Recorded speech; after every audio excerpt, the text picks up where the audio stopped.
Say when. Okay. All right. My name is Kevin Baker. This is my Dodge 1954 M37. It's a 3/4 ton. It's used by the Army for a weapons carrier utility vehicle. During the Korean War. Well, during the Korean War through Vietnam, they used this truck for 25 years before it was put out of service in favor of more modern vehicles. So what year is this? This one's a 1954. Wow, 1954. And how did you end up getting this truck?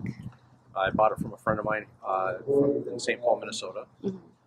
He bought it at a state auction, used it for 3 years to log his property off, and I bought it in 97 from him. Okay. Now, Kevin, you also served in Korea as well. Not Korean War. You're too young for that. But tell us about your service in Korea. I was over in Korea in 1988 for Team Spirit 88 with the Marine Corps. Around the Pohang area at Camp Moonchuk, where we trained with the Rock Marines. And that was again over there in 1990. Same function. Trained with the Rock Marines again, although this time I was with an infantry unit instead of an air wing unit. So quite a bit different training that time. Great. Well, thank you for your service. We Koreans certainly owe a huge debt of gratitude to the millions of Korea defense veterans that have kept Korea free after the Korean War. Can you take us through some of the features of what's back here in this truck? What is that thing over there? I'll take this down so you get a better shot. Okay. This is a VRC-10 radio. Okay. It was used during the Korean conflict. This one's actually dated 1951. Uh-huh. The radio had a range with the right antenna of about 20 miles. Typically, there would be a second radio back here, but my kids wouldn't have any place to sit, or I wouldn't be able to put veterans back here for parades because it's a larger radio. Uh-huh. The one on the left side, if there was a radio, would be a VRC-18. That would sit on the seat just like this unit. The radio that's hanging back there is a VRC-77. That was more typically used during the Vietnam conflict. I have it back there as a convoy radio. It would be typically used in Vietnam as a convoy. You know, they would have a vehicle-to-vehicle radio, similar to like a CB. So this radio here on the right is Korean War era. Correct. Okay. Yes. Is that the phone? Yep, And- that's the handset. And how far could they transmit their signal to communicate? This radio, as it sits with the antenna that's on there, probably about 5 to 6 miles. Wow, With better antennas, they could get about 20 miles. that's incredible. Wow. So And a cell phone by today's technology has more range than that radio. Right. And then this canvas is just how it just rolled down Yep. on the It would sides. roll down. Yep. Okay.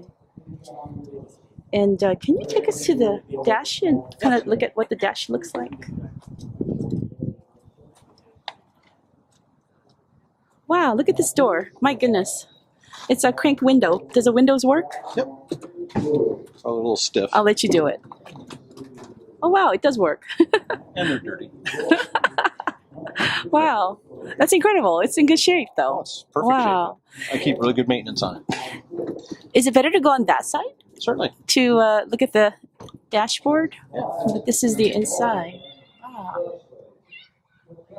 Well, I can go around that side and point at things. Sure.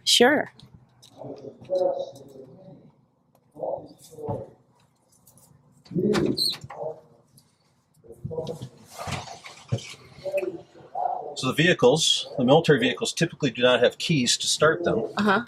This one's been keyed out just for safety purposes so someone can't drive away with it. Right. But to start a military vehicle, you would just typically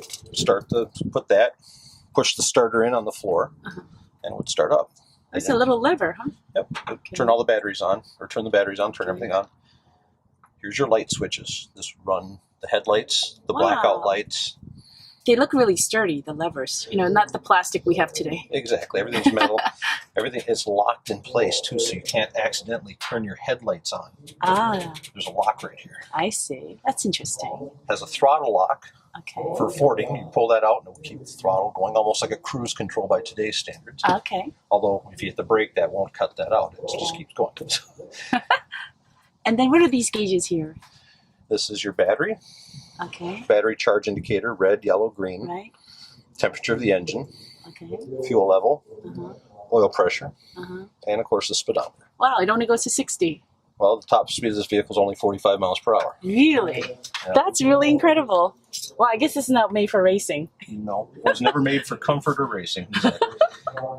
Wow. Yeah, this is incredible. they were geared very low Uh-huh. for cross-country use, Uh-huh. so therefore speed was not a factor. Right. If you look down Now, here, what about, what are Oh, these levers here? this is your shift lever. It's Okay. a four speed, although you start in second gear because the Okay. first speed is granny. It's so low, it's impractical to start in this gear. But this is the gear you would use if you're going cross country. And then if you look down here, there's your parking brake.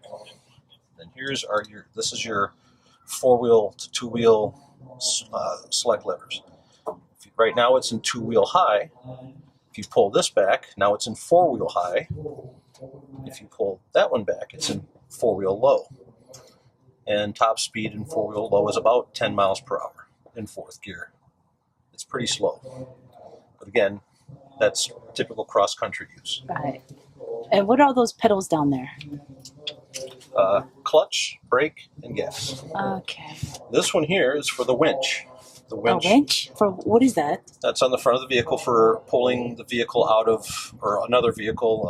If it was stuck, you could pull another vehicle out, or if this one was stuck, you could pull yourself out by Okay. using the cable to pull out from a tree or a large rock or some type of a brace in the ground that you would use to winch against. Wow. You have really restored this well. I mean, it looks so amazing. Did you do restoration on this yourself? I or? actually have just kept it. It's a true survivor. The vehicle came out of the military with all the markings and paint intact. Okay. So all I've done over the years is just maintain it. Wow. All the markings to the vehicle are original. Uh-huh. All the paint is original. And I just know what it is. I take very good care of it. I don't want to see it get beat up or Right. abused. So Now these windows are interesting. They like push out like a window in a house. exactly, that's your air conditioning right there.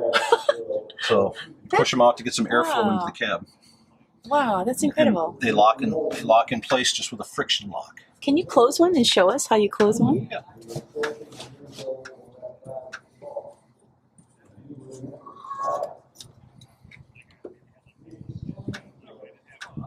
Oh, you have to do it on both sides, of course. Wow, just like a window at home. And then they lock. Wow. And then is this a flashlight from the Korean War era? Yep, this is a flashlight from Korea. Well, probably late Korea vintage, 50s vintage, I would say. Wow. Korea or Vietnam, they had a different bottom on them. But yeah, this would probably be typical of late Korea, probably vintage, early to mid 50s. Does it still work? Yeah, it still works. I just don't have any batteries in it right now. Wow. I don't want them to corrode and damage the. Sure, yeah, because yeah. Wow, that's incredible. It still has all the lenses in it. Lenses? that they came Oh, with. different lenses. Well, there's a red one. I got to get a red. There's Ah. a red one that goes in there, but Wow. And then is this the original markings of when where it was made, the Yep. model and everything? So it says date delivered 8/2/54. correct. Okay. And I don't know what all this other was. And this is all faded with time, but this would be Mhm. all the shipping data for the vehicle, how to properly lock it down, wheel widths, weights of the vehicles, Mhm. just the information that people who were shipping the vehicle would need to know. And that's standard on all military vehicles. Wow. You find that information. Wow, Kevin, you are a historian. I Well, mean, this is a different kind of history. It may not be textbook history, but this is important history artifact that you've kept. I so appreciate you preserving this and teaching this to honor veterans and to teach people. Well, thank you. So, do you go to a lot of veterans events with this truck? I have been, yes. Let's come out Yes. where it's better lighting. Get this truck here. Wow. Let's have you stand right here in front. So, what other kinds of things do you do with this truck? Do you go to veterans events and? I do some living history events with it, different parades, different veterans events when requested. I don't just show up uninvited, Mhm. but if they invite me, I certainly show up. It's a lot of fun. The vets certainly enjoy it, seeing the vehicles they used to ride around or drive. Sure. It's funny, you get a lot of people that they either love them or they hate them. So not a lot of gray areas. We get the guys that, I hated that thing. I hated bouncing around the countryside. We get the guys that say, I loved it. It was so much better than walking. So Right, that's true. It's all relative, isn't it? Exactly. And what does it say, 47th Division, Camp Riley? Do you know? This vehicle was part of the 47th Infantry Division, which was a Army National Guard division stationed here in Minnesota. Okay. Camp Ripley was the headquarters for the division. And is that the 47th or 47th Infantry? Yep, 47th. And what's the 135 one? This would be the. I'm not familiar with Army markings. Okay. So this would be 47th Infantry Division, Maybe 1st Battalion or something? 1st Brigade, 35th Regiment, first Battalion? First Battalion, I believe. Yes. Yeah, okay. Yeah, 1st Battalion. Yeah. Okay. Yeah, this would be a brigade, regiment, battalion. Yeah. Okay. And vehicle 1. Right. Wow. This is quite an education, Kevin. Thank you so much. I'm so glad that you came today to the picnic to honor veterans, but you yourself are a veteran that we need to honor and thank. Thank you. 감사합니다. Thank you, Kevin. It's so nice meeting you, and God bless all who served in Korea. Oh, thank you. Semper Fi. Semper Fi. You know, I think this is so funny that you're a Marine veteran riding around in a U.S. Army Jeep or a tank, or I'm sorry, a truck. Well, the Army shouldn't leave them laying around. Right. Now, what about Marine Corps? Is there Marine Corps vehicles out there? Have you looked for a Marine Corps vehicle? Yes, there are Marine Corps vehicles out there. They're typically harder to find. The Marine Corps was a little more abusive to their vehicles than the Army because, well, we're just harder on things. But typically, you find them more, not so much in Minnesota where there's not much of a large Marine Corps presence. Mm-hmm. But you do find them. Okay. I did have a second one of these that I was going to restore as a Marine Corps truck. Okay. I selling it before I did that. So Okay. And what made you interested in getting into this kind of stuff? What? I've been interested all my life. Oh, you have? Yeah, Okay. So when I was a kid, I always wanted my own Army truck. Oh, wow. Now I have one. Yeah, it's not a toy. Yeah. And what about military service in your family? Do you have others in your family that have served? My dad served. He was in the Navy from 1960 to 1964. Okay. My grandfather was in the Navy as well. Not sure of his time period, but it was just before World War I. Uh-huh. My mom's side, my grandpa was in the Navy as well. He was stationed in Florida during World War II. I have a couple uncles. I've lost an uncle in Vietnam. Oh, I see. He was killed on his third tour in Vietnam. He was a lifer in the Army. I see. And then, So what made you choose the Marines? You have a lot of Navy in your family. it just break with tradition. So something different. And how do you feel about having served in the Marine Corps? Oh, I loved it. It was a good. Yeah. It was a good time. I was going to go for a career, but I got caught up. Unfortunately, I got caught up in the downsizing after the first Gulf War, and I did 6 years active duty, and unfortunately, that was it. I was having a good time. I was with a good unit, good people, and good officers, and it's hard to find. And you get a good combination like that. So That's right. It was really enjoyable. Great. Well, thank you again, Kevin, for this great education. I'm going to share this with my Facebook audience, and they will so appreciate seeing this beautiful truck. So let's do a last walk around this Definitely. truck, the 3/4 ton truck, right? Yep, Is what this is. 3/4 ton. Is this a gas tank? Yes. Is that for extra fuel to carry around? Yep. Extra fuel or water. Okay. And this is the antenna for the radio? Yep. Okay. And I think I saw a spare in the back there too, right? Yep. Okay. And this is a collector's license plate for collector's item. Is that what? Yep. Well, to show that it's a collector's vehicle. Okay. But in Minnesota, you Uh-huh. have to have this registered as a collector military vehicle. By Okay. law, I don't have to display the plate. I just have to have the plate on the vehicle. Okay. Somewhere I can keep it on the seat. I've been And this- pulled over those, so I just keep it on. And I there's just a keep it shovel they displayed. carry there, and then this is where they fill up the fuel. Yep. What's the tank capacity of this? 24 gallons. 24 gallons. And how many miles to the gallon? 12 miles to the gallon. Wow, not very efficient, was it? For the time, it wasn't bad. Okay. So And then what is this here? Can you explain? What is? this is the heater. It is? The Army would buy the basic truck and add the accessories they wanted at the time. So the same truck down in Texas wouldn't require a heater, but because we're in Minnesota with the winter, they would put a heater on the And they added it to the outside. Yes.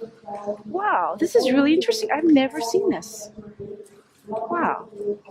Does it still work? Yep, it still works. Wow.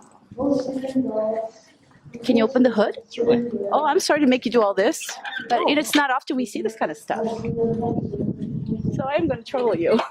No, not at all. Wow. There we go. Wow, it's in good shape. Look how clean this is. You keep it in such good condition. Look at that. Did you put some modern parts to this, or are they all old?